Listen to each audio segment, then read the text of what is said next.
오늘 함께 보실 하나님의 말씀은 마태복음 1장입니다. 말씀 봉독은 18절에서 21절까지 하겠습니다.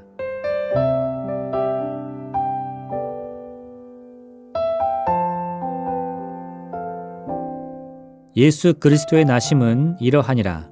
그의 어머니 마리아가 요셉과 약혼하고 동거하기 전에 성령으로 잉태된 것이 나타났더니 그의 남편 요셉은 의로운 사람이라. 그를 드러내지 아니하고 가만히 끊고자 하여 이 일을 생각할 때에 주의 사자가 현몽하여 이르되 다윗의 자손 요셉아 내 아내 마리아 데려오기를 무서워하지 말라. 그에게 잉태된 자는 성령으로 된 것이라. 아들을 낳으리니 이름을 예수라 하라. 이는 그가 자기 백성을 그들의 죄에서 구원할 자이심이라 하니라. 아멘.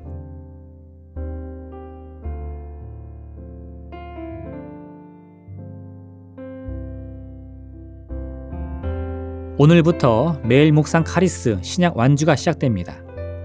마태복음 1장은 예수님의 계보를 통해서 하나님의 구원 계획이 이미 이스라엘 민족이 형성되기 전부터 시작되었다는 사실을 알려줍니다. 하나님께서 아브라함을 부르신 이유는 하나님의 백성 이스라엘을 세우시고 그들을 통해 인류를 향한 구원 역사를 시작하기 위함이었습니다. 그리고 예수 그리스도의 탄생은 바로 이 구원의 역사를 완성하는 아주 중요한 사건이었습니다. 마리아는 혼인을 앞둔 여인이었습니다. 마리아와 요셉은 아직 동거를 시작하지 않았는데 마리아가 아이를 잉태하여 임신한 몸이 됩니다. 요셉은 당연히 마리아가 자신이 모르는 사이에 다른 남자와 함께했다고 생각하여 마리아와의 관계를 조용히 끝내고자 했습니다. 이때 하나님의 사자가 요셉의 꿈속에 나타나서 그녀의 몸에서 나타나는 현상은 하나님의 성령께서 이루시는 기적이니 이 일로 걱정하거나 두려워하지 말라고 말씀합니다. 그러면서 이사야 7장 14절의 말씀을 인용하며 하나님의 약속의 말씀이 이 기적을 통해서 일어날 것이라고 선포합니다. 요셉은 잠에서 깬 후에 마리아를 찾아가 아기 예수가 태어날 때까지 함께합니다. 요셉은 꿈에서 자신이 들은 이야기를 하나님의 말씀으로 인정하고 받아들인 것입니다. 예수님의 탄생에 관해서는 많은 이야기들이 전해지고 있습니다. 그 중에서도 대표적인 이야기들만 살펴보아도 마리아가 남자를 알기도 전에 성령으로 말미암아 잉태했다는 것과 또 아기 예수께서 태어나실 때 동방의 박사들이 별자리를 보고 찾아온 이야기, 헤롯 왕이 그리스도의 탄생을 두려워하여 베들레헴에 있던 영아들을 모두 죽이라고 명령한 이야기 등 참으로 놀랍고 기이한 것들로 가득합니다. 어떤 이들은 이처럼 기이한 일들이 실제 일어났을 리가 없다고 하며 예수님의 탄생 이야기가 모두 허구라고 주장하기도 합니다. 하나님의 독생자가 이 땅에 내려와서 온 인류의 죄를 대신 짊어지신다는 그 이야기 자체가 사실은 쉽게 납득할 만한 이야기가 아닙니다. 더 나아가 하나님께서 언제나 죄와 실패만을 반복하는 우리 인류를 끝까지 포기하지 않고 용서해 주신다는 것부터가 우리 인간의 생각이나 기준과는 너무나 거리가 먼 이야기입니다. 그러나 성경은 하나님의 생각과 행하심은 처음부터 우리 인간과는 너무나 다르다고 말씀하고 있습니다. 하나님은 사람이 아니시니 거짓말을 하지 않으시고 인생이 아니시니 후회가 없으시도다. 어찌 그 말씀하신 바를 행하지 않으시며 하신 말씀을 실행하지 않으시랴. 그러므로 모든 육체는 풀과 같고 그 모든 영광은 풀의 꽃과 같으니 풀은 마르고 꽃은 떨어지되 오직 주의 말씀은 세세토록 있도다 하였으니 너희에게 전한 복음이 곧 이 말씀이니라. 인간의 기준으로 생각해 볼 때 자신과 결혼을 약속한 여인이 어느 날 아이를 잉태하게 된다면 이는 분명히 그 여인이 다른 남자와 간음을 했다고 생각하게 될 수밖에 없을 것입니다. 그래서 요셉도 처음에는 마리아를 의심하여 파혼을 하되 마리아를 위해 이 일을 조용히 끝낼 작정이었습니다. 만약 이 사실이 다른 사람들에게 알려진다면 마리아는 율법에 따라서 죽음을 피할 수 없었을 것이기 때문입니다. 그러나 하나님께서는 요셉에게 현몽하여 그의 생각이 잘못되었음을 알려주십니다. 지금 마리아에게 일어나고 있는 일들은 하나님의 기이한 역사이니 두려워하지 말고 의심하지 말고 하나님이 이루시는 놀라운 기적들을 가만히 지켜보라고 말입니다. 이때 요셉은 자신이 경험한 꿈을 하나님의 메시지로 인정합니다. 비록 자신의 생각으로는 다 이해하거나 받아들일 수 없는 이야기였지만 하나님이시라면 능히 그러한 기이한 일들도 이루실 것이라고 믿기로 확정한 것입니다. 하나님의 구원의 시작은 이런 모습입니다. 그것은 너무나 거대하고 웅장해서 세상 모든 사람들이 보자마자 무릎을 꿇고 인정하는 그런 사건이 아닙니다. 이를 믿는 이들에게는 하나님의 구원의 역사가 결코 부인할 수 없는 너무나 분명하고 선명한 일임에 틀림이 없지만, 만약 누군가 하나님의 구원을 인정하지 않는다면 그에게서 하나님의 역사는 그저 세상 사람들이 꾸며낸 거짓되고 허황된 이야기에 불과한 것입니다.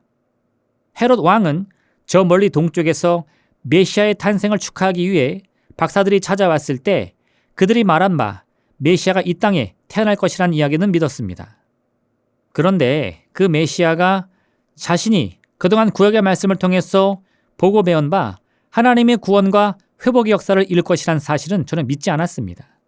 그래서 그는 동방에서 온 박사들에게 혹시 태어난 메시아를 만나게 되면 다시 자신에게 돌아와서 그 사정을 자세히 알려달라고 말합니다.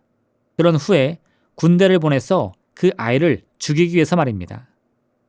만약 헤롯 왕이 전심으로 하나님의 구원의 역사를 믿었다면 그는 이스라엘 왕이 태어났다는 말을 듣고서 이를 자신에 대한 위협이나 반역으로 보고 분노하는 것이 아니라 오히려 박사들을 따라가서 말 구유에 누이신 그 아기를 보며 경배를 올려드렸을 것입니다. 하나님께서는 처음부터 인간 나라와 민족을 지배할 정치적인 통치자가 아니라 온 인류의 죄의 문제를 해결해 줄 평화의 왕을 보내실 것이라고 말씀하셨습니다. 그러나 헤롯은 그런 구원의 이야기는 허황되고 과장된 것으로, 만약 누군가 자신을 하나님의 아들 또는 메시아라고 주장한다면 그도 역시 자신처럼 그저 재물과 권세에 눈이 먼 반란의 앞잡이에 불과할 것이라고 생각했던 것입니다.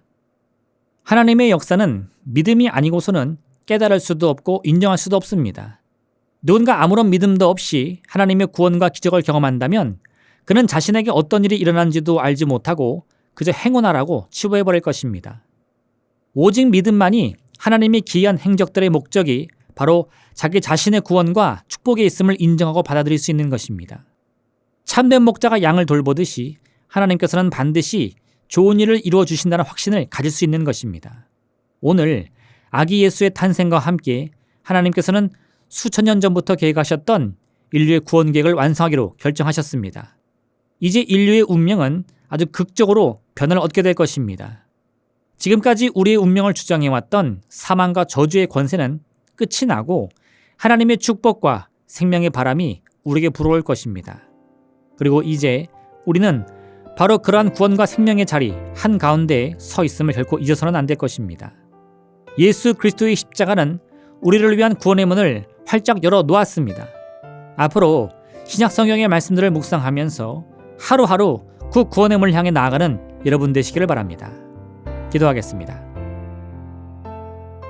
사랑의 하나님 아버지, 오늘부터 신약 말씀을 통해 우리가 더욱더 깊이 하나님을 만나기를 원합니다.